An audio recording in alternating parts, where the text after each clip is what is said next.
This story is about my journey to know my dad and to understand who he was. But like many stories, it's so much bigger than me and my family.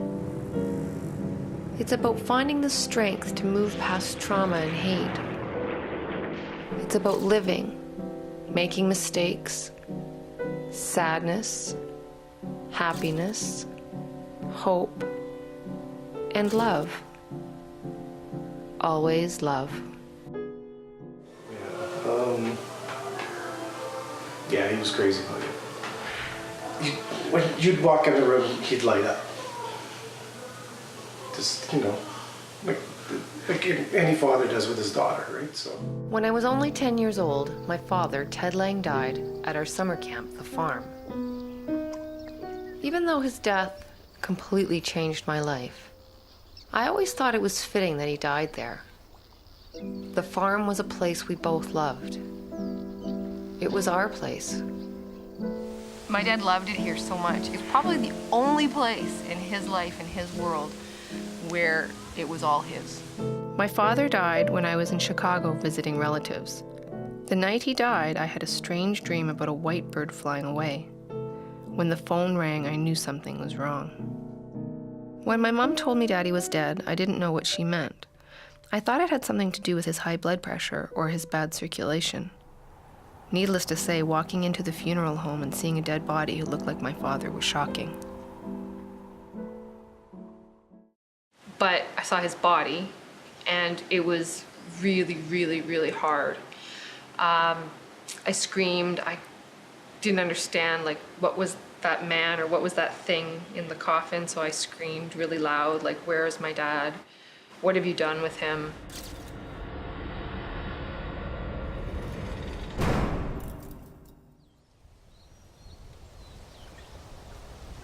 I would say most of my childhood was happy.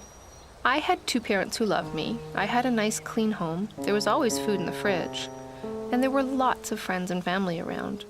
I remember Ted Lange as being a kind man with this larger-than-life personality. He was a well-known businessman in the city, and he just had this gracious personality, and he loved his family and his friends. You could tell that. He was always good to us as kids as well.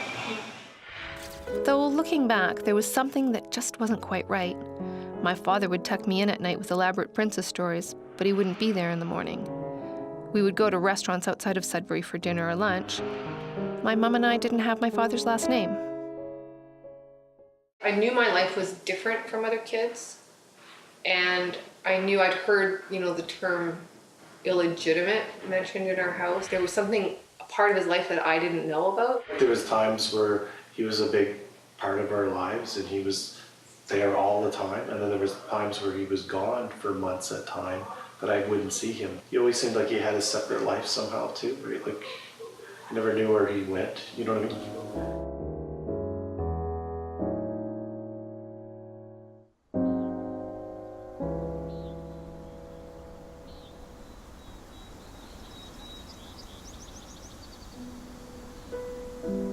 The 2 years before my dad died were bad.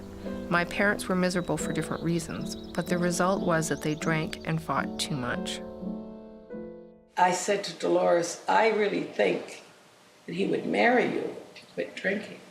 If you quit drinking, he would too. On top of this, someone had set fire to the hotel he had worked so hard to establish.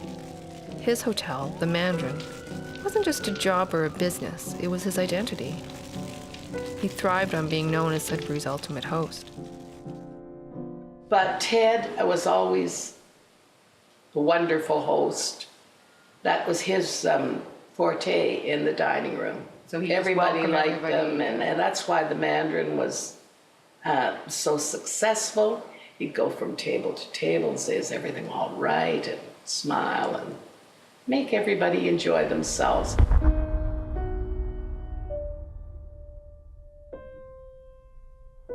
As bad as it was before he died, it was 1,000 times worse after. My mother made me take over my father's role, meaning I was responsible for her every need. I became her mother, her friend, her confidant, her slave, and sometimes her daughter.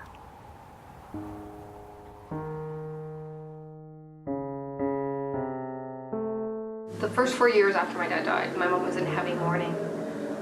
What that would mean is that 2, 3, possibly more nights a week, she'd get so drunk that I'd have to put her to bed. She'd pass out and I would just somehow get her to bed, or sometimes I would just leave her there.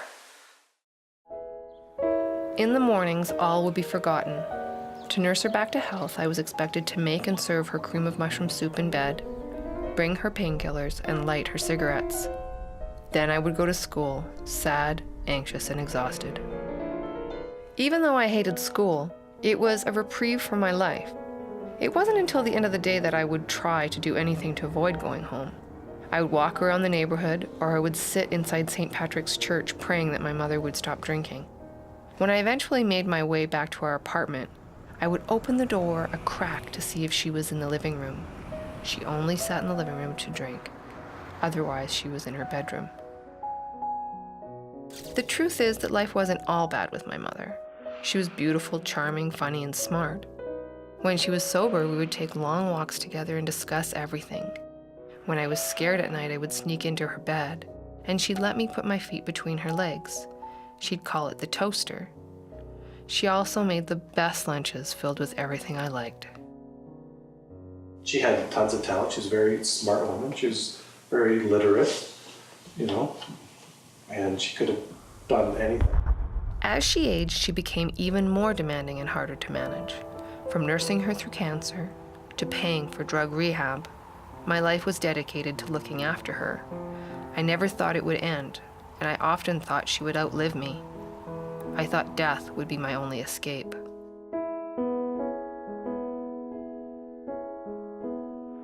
Life changed for me when I met my husband, Jim. He accepted my mother and helped me to have a life of my own. He insisted we elope because he wanted our wedding to be all about us. When I got pregnant, he calmed my worries about being a bad mother. I have to revisit how I feel about my mother. She made a lot of bad mistakes. She hurt me a lot. A lot of pain. A lot of pain. But if I'm able to forgive or accept my dad, I should be able to forgive and accept my mom. My son Oliver was a blessing, but the pressures of having a family, working full-time, and managing my mother were unbearable. Drink or drugs, they're the worst thing to really put an end to your life in one way or another. Yeah. If not physically, mentally, that scars everybody. After 6 months of hospitalization from issues related to drug abuse, my mom died on November 8th, 2012. I remember feeling two things: relief and freedom.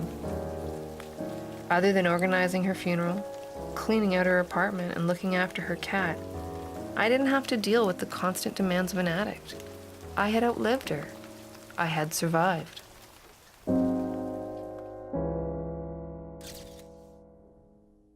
Now that I was free, I can investigate the mystery of his life, for me and for Oliver. I started my journey knowing only a few things about my dad. He was Polish. His name was Tadeusz. He was born in 1920, and he was imprisoned in Auschwitz. I'm extremely proud of your courage. It's for you to take this on in the way you have. You could have maybe just done a little bit of research, contacted the fellow in Poland who's been so helpful, Lukasz, and you could have sort of written up the best you could, documented it, and that would be that. But I think you're following through on everything, and I'm extremely proud. On January 4th, 2013, Oliver and I flew from Toronto to Sudbury to see if we could find some information. We spent most of our time visiting people and asking questions.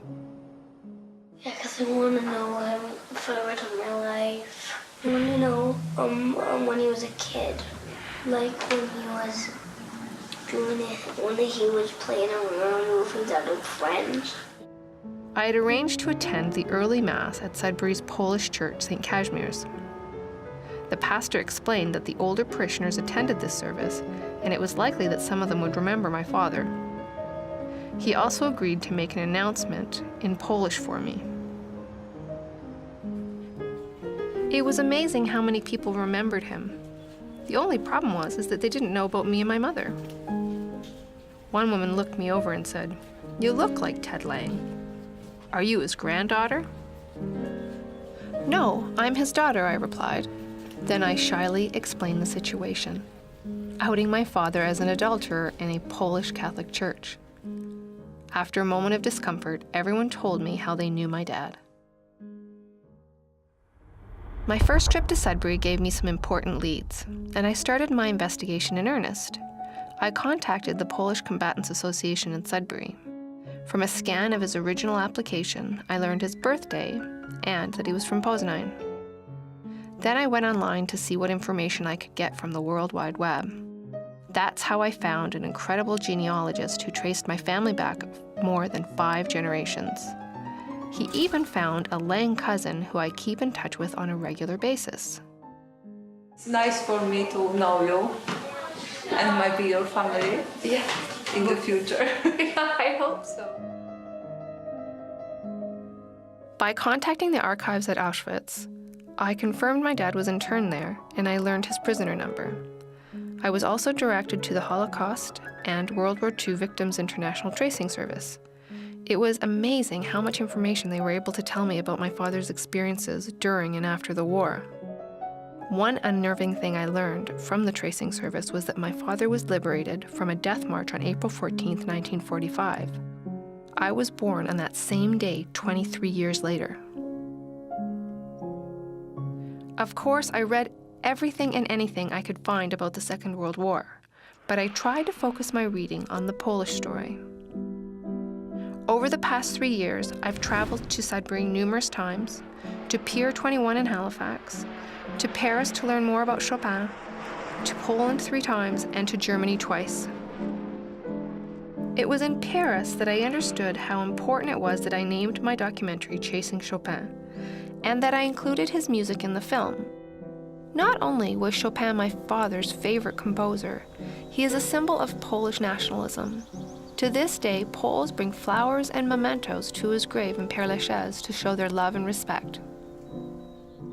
In Poland, I did a roots tour in Poznań with my genealogist, but it wasn't until I walked through the gates of Auschwitz that I realized that this story was bigger than me and my father. It was a story that was shared by millions of people, many of whom didn't live to talk about their experiences. I spent a week in Germany tracing my father's steps post-Auschwitz. Through many twists of fate, I found his last prison camp, Welzelblen. It wasn't a museum or organized in any way. It was simply an abandoned salt mine. I imagine it looks similar to what it looked like in 1945. With every step I took, I felt an incredible sadness and sense of loss. Sure, I was learning facts about my dad. But everywhere I went, I wished he was beside me, telling me his story.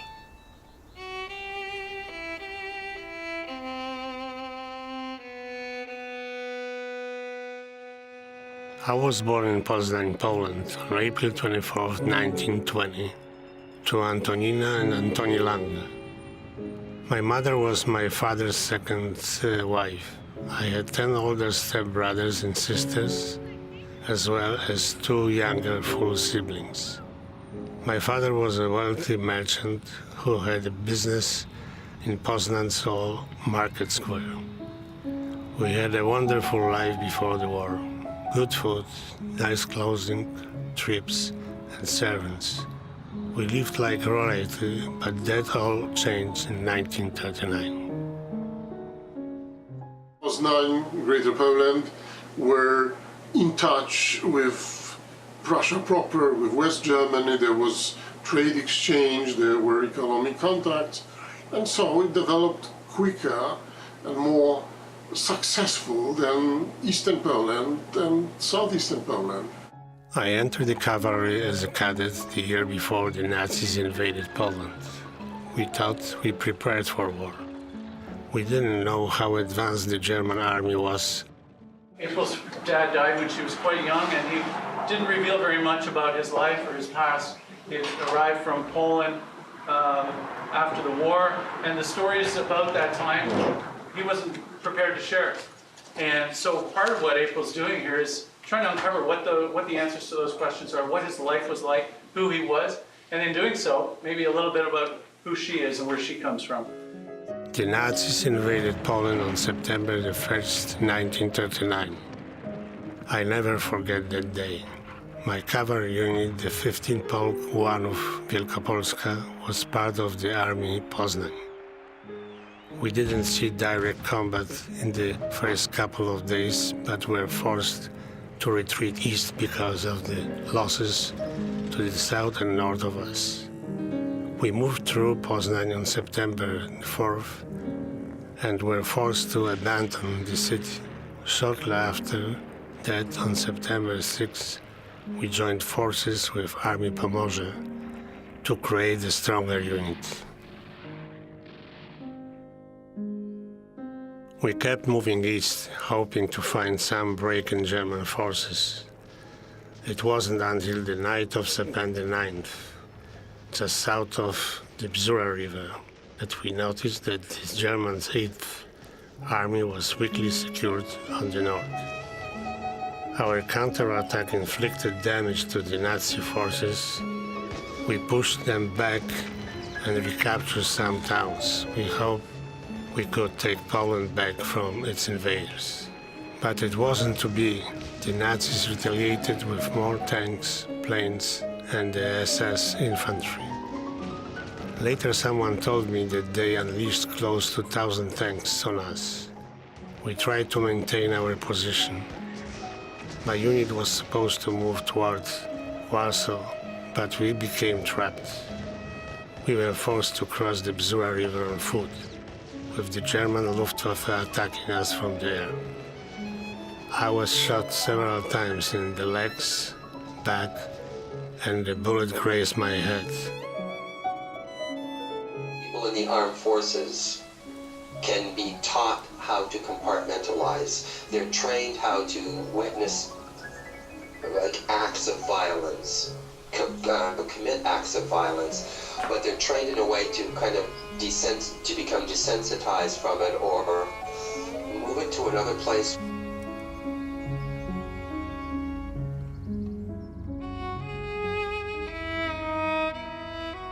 Wounded, dirty, and exhausted, I re-entered Poznań. The first thing I did was lose my uniform and find everyday clothing. Then I found my family. Finding them was difficult. They were relocated to lesser part of the market. But I managed with the help of friends and neighbors. In such a short time, everything had changed. Germans were running all the businesses. They had taken our homes, and Nazi flag was everywhere. Poles had to bow and salute to the Nazis. It made me sick. First you would get the so-called Treuhänder, a special commissar, German commissar, who would control your business, and then your business would be taken by the German government or given to some German businessman. My father managed to get a Polish doctor to clean my wounds, pull out the bullets from my leg and back, and stitch me up. My sister Helena nursed me through the pain and fever. Since my mother died when I was 10, Helena looked after me. And the younger ones, Konrad and Ursula Eva, she was like our mother. Just his size was intimidating. The man himself wasn't. He was very open. He was very friendly. He always had a smile on his face. It was just his size, because I can remember talking to him, and he'd be looking up all the time. During this time, I worked with the resistance. I did small jobs like moving information and foreign currency. I was on assignment when I was stopped by a young SS officer. He found an envelope with a modest amount of British pounds on me. I said the money was my family's, and I was trying to buy food on the black market. Why he had this money on him? There may be several reasons, several theories. He could be involved into black market operations. Another theory is that he was a messenger working for the Polish underground and was transporting money from one underground unit to another. Also, nothing good from the German point of view. They must have believed me because I was sent to Wronki prison outside of Poznan instead of a concentration camp. The conditions in Wronki weren't good. There were too many people and the food was bad, but I was able to write letters to my family, and since my sentence was light, I could walk in the yard. I was released sometime in November 1941. I was never so happy to see my little brother Konrad at the gate, but he had sad things to tell me. While I was in Wronki, the Nazis paid a visit to my father. They told him that as a Prussian descent, he had the honor of pledging his allegiance to Germany and Führer. His family would be a part of superior race and that he could reclaim his wealth. My father refused. We were Poles, we would always be Poles, and we would die Poles. They sent him and my brother Clemens to Dachau. My other brother Zygmunt was sent to Mauthausen. I've come to this conclusion about Poland is that whether you were Polish Catholic or Polish Jew, it was Poland and the country was decimated. So, you know, there were extremes. If you were Jewish, you were exterminated. But if you were Polish, you were sent out of your, if you were Catholic, you were sent out of your house, you were made to be slaves. If you didn't comply, you would be put into a camp and worked to death. After my release, I continued my resistance work with the Home Army. I needed to do something for country, my father and my brothers. This time the work was more organized. I was part of the unit that answered to the Polish government in exile. With my military training and experience, I trained new recruits and helped them get ready for their assignments. A lot of these men came from partisan groups located in smaller Polish villages. They didn't have any training to speak of. Though we stayed and around Poznan, we moved from one training locations to another to ensure the Germans didn't find us. By 1943, it was getting harder to find training locations. The Polish people were scared to help us. They were struggling to survive, and they were terrified by the Nazis' brutality. Every day someone we knew was sent to work camps, never to be seen again. Sometimes German military or German police would check identities of such a person, and if there was something wrong with these identities, if the person appeared suspicious, they arrested him.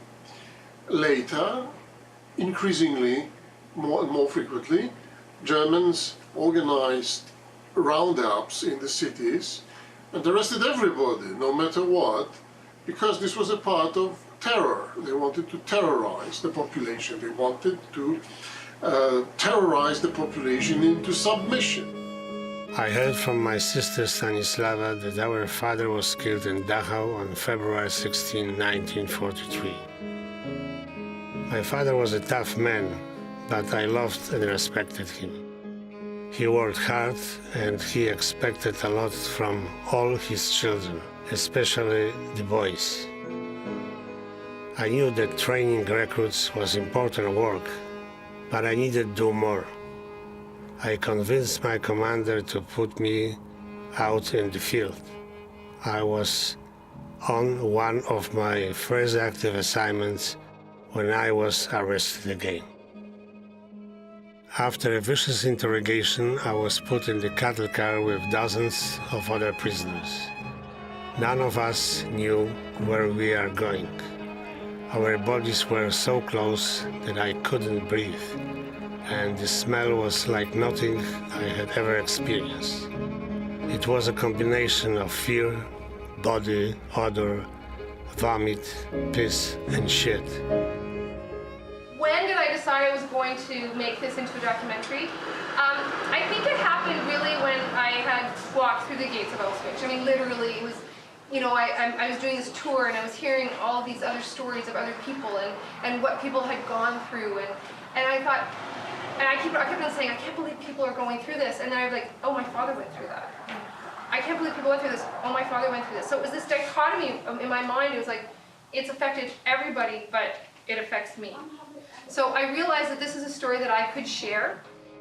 When the train stopped, we were prodded out of the car. The Nazis took all our belongings and separated the old and young from the group, followed by the men and women. We were herded to a processing center and told to get undressed. Naked, we were shaved from head to toe with rusty razors that dripped our skin. I'm in Auschwitz today on October 15th, 2015. This is the day that my dad was deported here in 1943. He spent a little over a year here. It's a cold day, it's raining, it's dark. Probably a similar day. He was getting off the cattle train. Maybe there were people who were with him. Maybe there were 100 people, who knows. I'm learning a lot and I'm understanding a lot of what he might have gone through. It's overwhelming and a bit sad, but I'm glad that I'm doing this. After showering, we were tattooed with identification numbers on the inner side of our upper forearms, given strip uniforms with patches to categorize us, matching striped caps and hard wooden clocks. Once I filled out my registration card, I was no longer Tadeusz Lange. I was 157475 with a red triangle on my striped pajamas.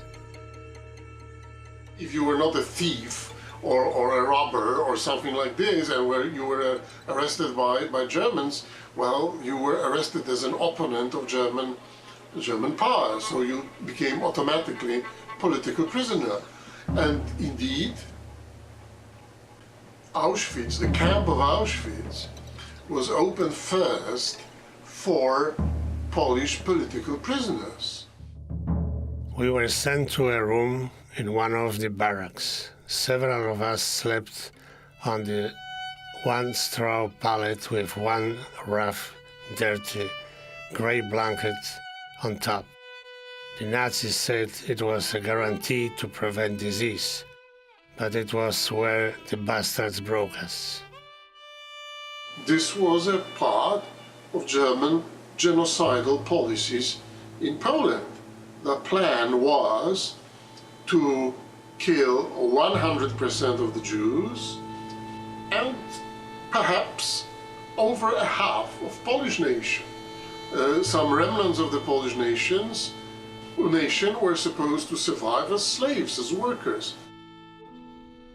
Every day they introduced us to new terrors. In the middle of the night, they would drag us from our beds to exercise until dawn or longer. If we didn't fall into line quickly enough, or we didn't speak German properly, we were beaten. I was beaten less often than most because I understood German and I could follow the instructions. apparently there were two parts of the camp. There was the labor camp or the concentration camp, which was mostly full of Polish people, and then there was the extermination camp. The whole idea is whether you're going to be worked to death or you're going to be killed eventually. It was during this time that I was selected for one of Dr. Menge's experiments. I was placed at the beginning of the line with several other male prisoners. We were all asked to hold out our arms straight in the front of us. Before I knew what was happening, my fingernails were torn off. I stared at my bloody hands in shock, but then I heard that the man beside me below in pain. When I looked to my left, I saw that the fingers on his right hand were cut off. I heard another heart-wrenching howl. The next man's right hand was severed at the wrist. The fourth man down lost his arm.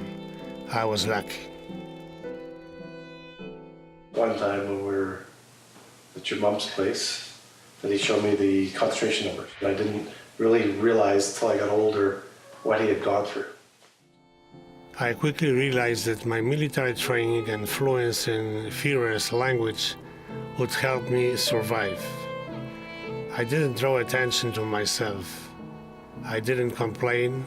I obeyed orders. I spoke perfect German when spoken to.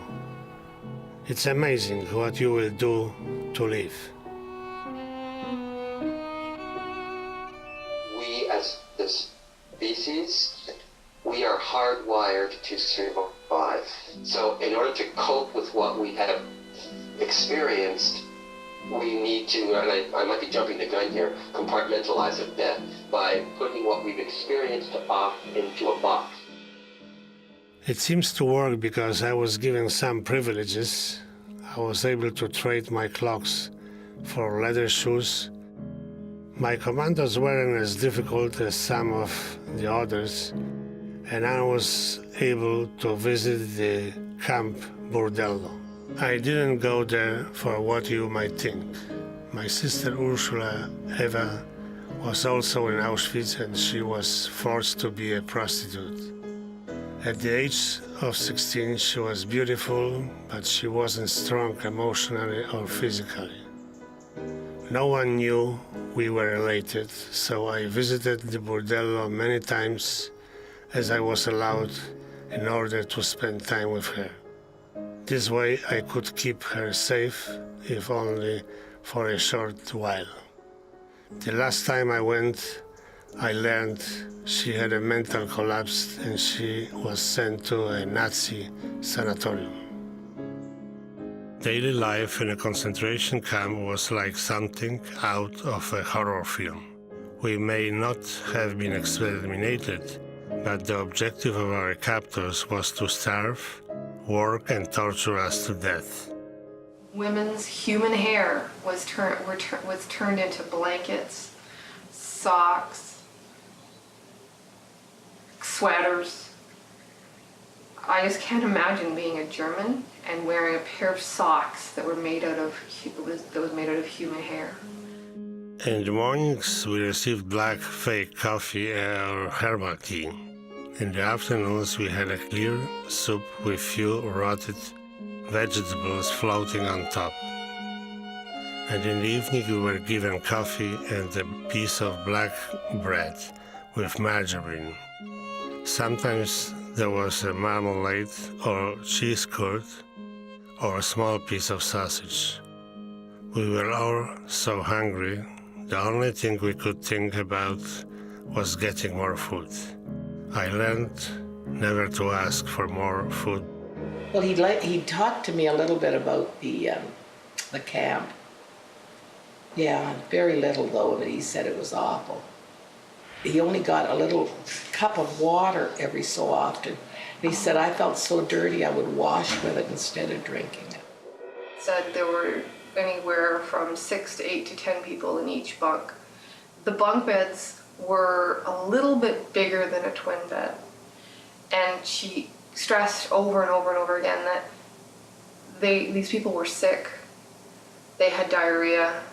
They were dirty. They had bugs. It was just awful. I don't know how anyone managed to survive that place, but some of us did. It was a matter of trying to get through each day and not thinking about the future. On the rare occasions I smoked a cigarette, I would close my eyes and dream about my life before 1939. I'd imagine my mother's arms around me, or my father in his office, or playing with my friends in the old market. When I was working in the barracks, or the orchards, or building roads, I think of nothing but the task I was doing. I would fill my head with Chopin during roll call to wipe out the German music performed by the camp orchestra. I've just spent the afternoon, most of the afternoon, doing some Chopin research. All I can say is that it was much needed. I needed to have something that was beautiful, as opposed to what I saw yesterday in Auschwitz. For my dad and many Polish immigrants all over the world, they can listen to Chopin and feel like they're home again. One day, without warning, I was taken from my barracks and put on the cattle car with some other prisoners. Other than the journey being a bit longer, the only thing that was different from my first transport was my weakened physical state. I was out dancing with your dad, and he saw the cane. He didn't need the cane, it was show. He was a fantastic dancer. Oh my God, an English waltz, could he ever dance, you know, and so on. The prison processing in Sachsenhausen was like an Auschwitz.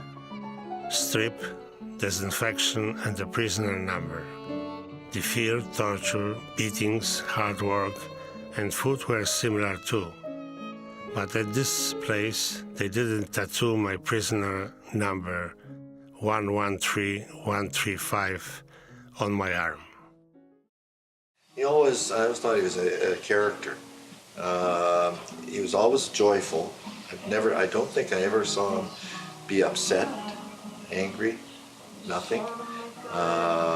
He was always happy to be in the company of other people. I never saw him without a smile. Yeah, he was a character.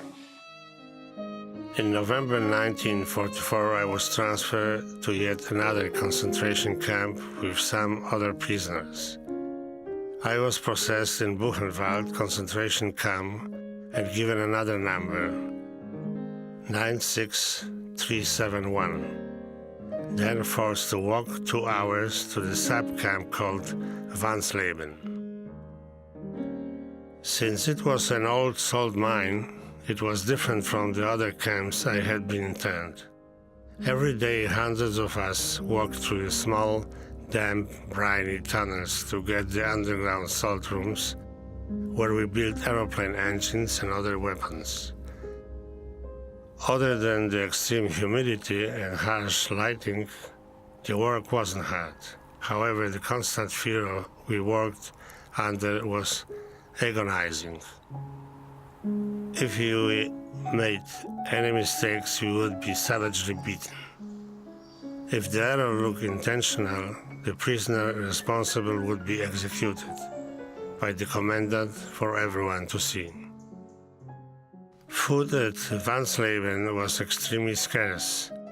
What little food came to the camp went to the Nazis. For the last 6 months of the war, I ate nothing more than tepid tea and black bread each day. I can't breathe because I can't believe I actually saw that entrance in that tunnel, and that's where people were imprisoned and they lived there. They didn't see light of day. They were down there.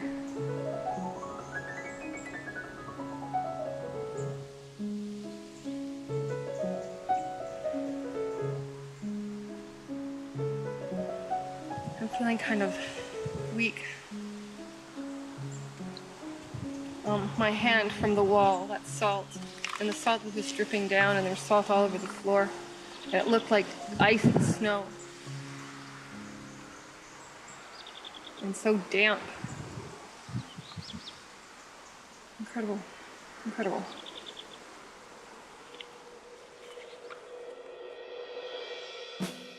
At 5 a.m. on April 12, 1945, the Nazis forced me, along with the prisoners, well enough to walk out of the camp. We walked for hours and hours, not knowing where we are going. Every time I took a step, a fellow prisoner would drop to the ground.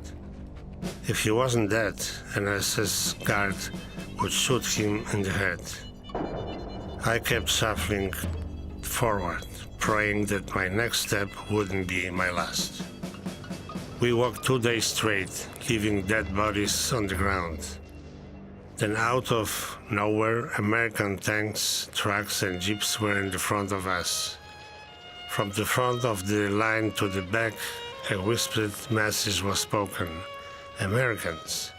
We stopped, but put our hands up and fell to the ground. The only people who were standing were our guards, who kept yelling at us to get up, waving their guns. There were too many of us to shoot. When they looked up, they saw our liberators. The US soldiers quickly rounded up the beasts and put them in the back of an army truck. The few of us who could speak English explained what was happening. They gave us food, water, and cigarettes. We went to the American base in nearby village where we received medical care and more nourishment. Even though we wanted to gorge ourselves, we could only eat small amounts of food at the first. Our system couldn't handle more than a few mouthfuls. Many of us stayed with the US forces for months, helping them locate and clean up the camps. Even though I had limited English, I could communicate with other prisoners in Polish, German, Russian, and Ukrainian. The Americans called me Ted because they couldn't pronounce Tadeusz. Once I was fully recuperated, I went to a displaced persons camp in Marburg, Germany. Marburg was a beautiful village surrounded by farmland. The DP camp life was tough, but much better than being in a concentration camp. There was food, fresh drinking water, showers, clothing, and I could come and go as I pleased. I stayed in Marburg for almost 2 years, doing odd jobs and trying to figure out what I should do next. Living conditions were miserable. Sometimes these were former German concentration camps, as a matter of fact, used now for DP camps, or arranged, quickly, hastily arranged camps. So living conditions were miserable. They were living in big rooms, many people together. Food was miserable. Sometimes there was no job locally. These were traumatized people who were very difficult. Also, within their group, they were hostile to each other and traumatized. So life in a DP camp was very, very challenging.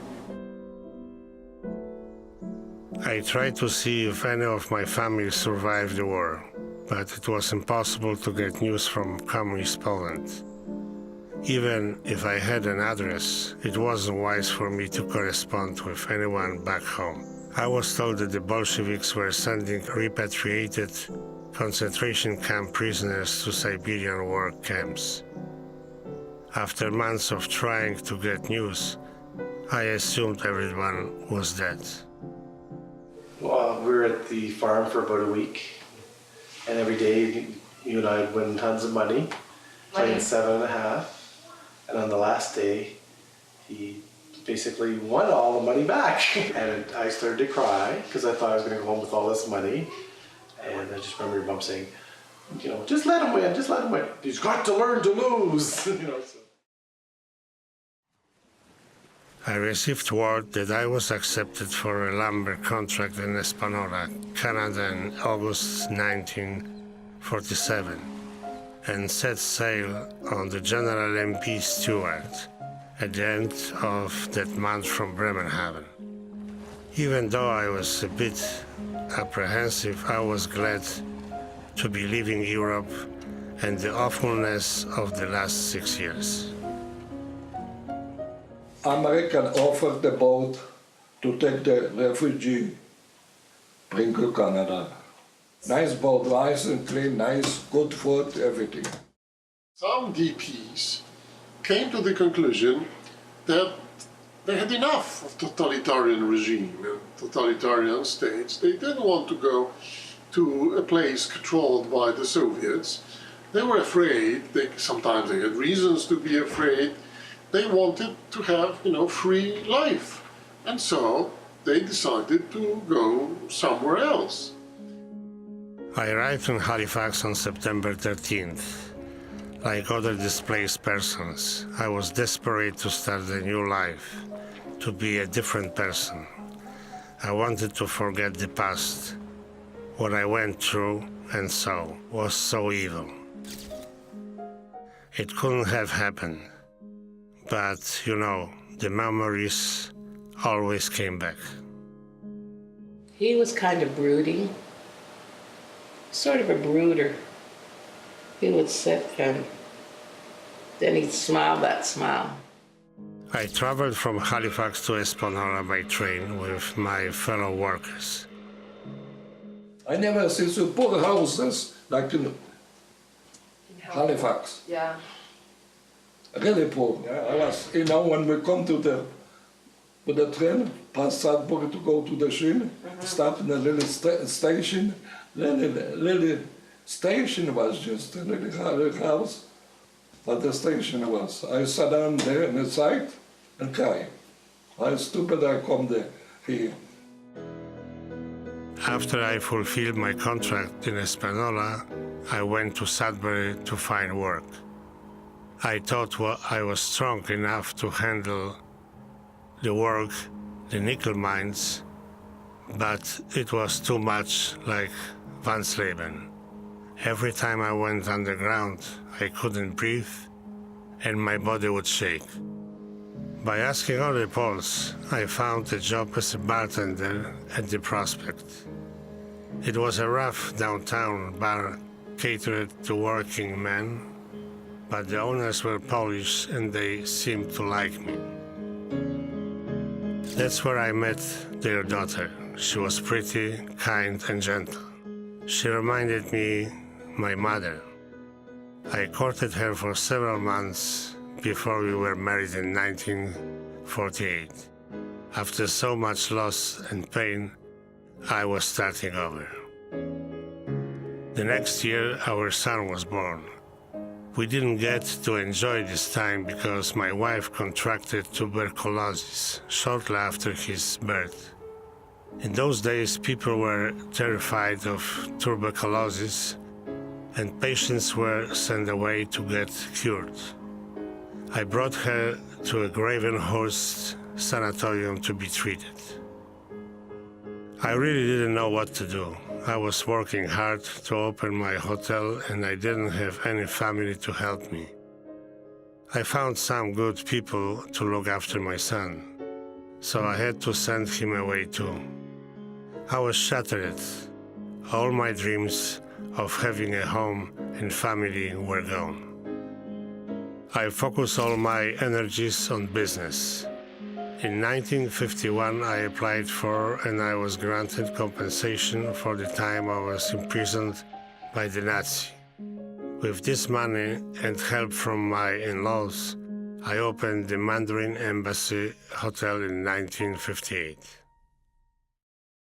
First time I met him was, a long time ago, when my mom first started working at Mandarin. It had just opened. And Ted had, he was very flamboyant, and he was always trying to, how do I say, be the center of attention. And when he opened the Mandarin, what he decided to do, he had bought a jet boat. It was the first one in Sudbury, fair-sized boat. And so he decided to give free rides on Ramsey. So he had set up, he had the girls from the Mandarin as waitresses, and they set up a bar down at Lake Ramsey, serving pop and hot dogs, and he gave free rides to everybody. And it was kind of a celebrate the grand opening of the Mandarin. And it was a real success. He got notoriety. He was on, it was on television, this event, and it was everybody got a ride. It was fun. I had other girlfriends after my wife got sick, but none of them were like your mother. Besides being beautiful, she was challenging and maddening.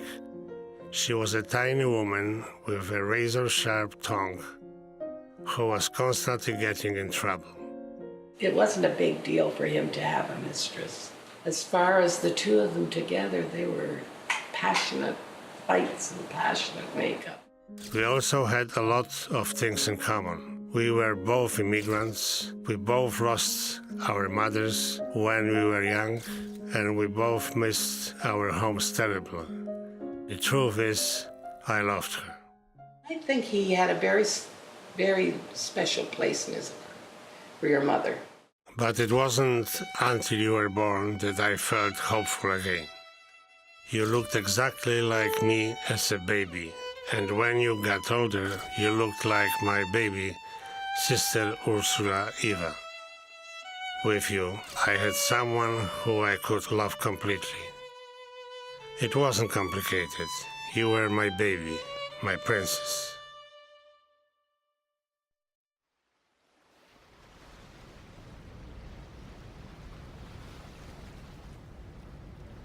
Today is November 15th, 2016. This is probably, most likely, my last video journal that I'll be doing. I'm in Toronto, I'm on the beach. It's a weirdly beautiful day. And I'm at home. So I've, in the past, I guess in more than 3.5 years, I've gone back to Sudbury, I've gone to Europe, I've gone to Poland 3 times. And I'm in Toronto, I'm at home. And I'm trying to wrap up the documentary that I've been working on. And I'm trying to, I guess, come to some conclusions. I've learned so much. I've learned so much about the Second World War. I've learned what hate can do. I've read so much about it. You know, I've focused a lot of my work on Poland, so, you know, I can't talk to every nationality and every circumstance. But in Poland alone, in one country, more than 6 million people were murdered by the National Socialists. That was ethnic Poles, call them Catholics, and Jews. That's a vast, vast amount of people for one nation. I learned what my father went through and what his family went through in the Second World War. But on the flip side, I did learn that I have a Polish family, and I had, I guess, 12 aunts and uncles. As I mentioned, I have a cousin. I've learned where I come from physically. Like, I've been to Poznań, and I've seen the house where my dad was raised. I have all of this information to give to my son, which is so incredibly important because I never had it. And, you know, I've learned a lot about myself. I think in my life there was always something missing. I think I was always trying to search for something. And right now, sitting on this beach and this time in my life after working on this project, I feel as complete as I ever have in my life. It's not just for me, it's not just for my family. It's something that I believe resonates with other people, that I can share. We all have a story, we all have something to say. The idea of a man coming after all that to Canada and trying to be successful and trying to do the best that he could. And I guess that's a big learning too for me and maybe for other people, you know. That generation, they didn't talk about what happened to them. They didn't focus on what happened to them. They just went and they tried to live the best life they could and tried to do the best they could and try to survive. And, you know, I think my dad made a lot of mistakes, but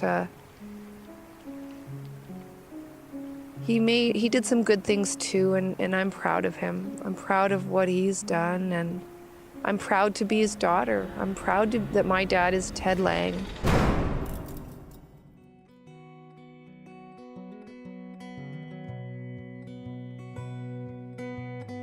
I was born on the wrong side of the sea. I was made for a life amongst these old-time folks, standing as ends of a city of trees. Somewhere in here lies my base. And